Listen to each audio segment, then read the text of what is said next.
नमस्कार, स्वागत है आपका अपने चैनल देश दस्तक पर। मैं हूं आपके साथ श्वेता राय। जब से एनसीपी नेता बाबा सिद्दीकी की हत्या हुई है, तब से लॉरेंस बिश्नोई एक बार फिर सुर्खियों में छाया हुआ है। लॉरेंस बिश्नोई लगभग 10 सालों से सलाखों के पीछे है, जेल के बाहर नहीं आया है। फिर भी उसका इतना खौफ क्यों और कैसे है? लोग उससे इतना डरते क्यों हैं और वो कैसे जब चाहे तब किसी भी घटना को इतनी आसानी से अंजाम कैसे दे देता है? जेल के अंदर से ही कैसे वो 700 शूटर्स की फौज तैयार कर दिया और उसके पीछे किसका हाथ है? तो चलिए हम आपको बताते हैं कि आखिर इसके पीछे कौन कौन लोग शामिल हैं। लॉरेंस बिश्नोई के सबसे करीबी 5 लोगों को माना जाता है जो लॉरेंस के कहने पर किसी भी हद तक जा सकते हैं। उनमें सबसे पहला नाम गोल्डी बराड़ का आता है, जिसका असली नाम सतविंदर सिंह है। यह लॉरेंस के कॉलेज के दिनों का दोस्त है और इसको सबसे बड़ा बैक सपोर्ट माना जाता है। गैंग को पूरी तरीके से यही हैंडल करता है। गोल्डी बराड़ 2007 में भारत से फरार हो गया था और अभी उसका ठिकाना कनाडा में है। इस लिस्ट में दूसरा नाम है रोहित गुदारा। असली नाम है रावत दास। यह वो आदमी है जो गैंग द्वारा किए गए सभी अपराधों की जिम्मेदारी लेता है। दावा है कि इसकी मुलाकात लॉरेंस से जेल में हुई थी और अभी इसका ठिकाना ब्रिटेन में है और वहीं से गैंग को ऑपरेट करता है। इस लिस्ट में तीसरा नाम है लॉरेंस बिश्नोई का छोटा भाई अनमोल बिश्नोई। सलमान खान के घर के बाहर फायरिंग मामले में इसका नाम सामने आया था। यह भी कनाडा में गोल्डी बराड़ के साथ मिलकर गैंग को ऑपरेट करता है। चौथा साथी है विक्की। असली नाम है विक्रमजीत सिंह बरार।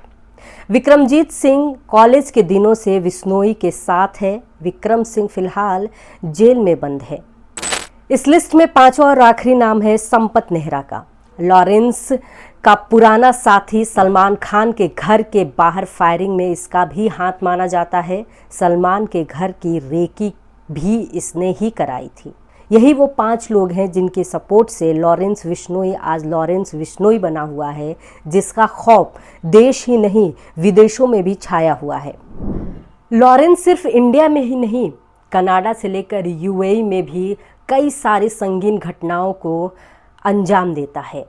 उसके एक इशारे पर उसके शूटर्स कुछ भी करने को तैयार हैं और जेल के अंदर से बिश्नोई जो चाहे वो करवा सकता है। वहीं लॉरेंस बिश्नोई का इतना दहशत है कि जो भी लोग अपने आप को बाहुबली समझते हैं और बिश्नोई से पंगा लेते हैं, तुरंत ही 360 डिग्री पर घूम भी जाते हैं।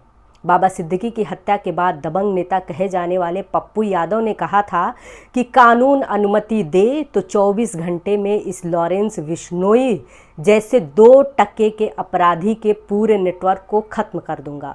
लेकिन अब वही पप्पू यादव के बोल बदल गए हैं। पत्रकार ने जब लॉरेंस के बारे में उनसे सवाल किया तो वो भड़क गए।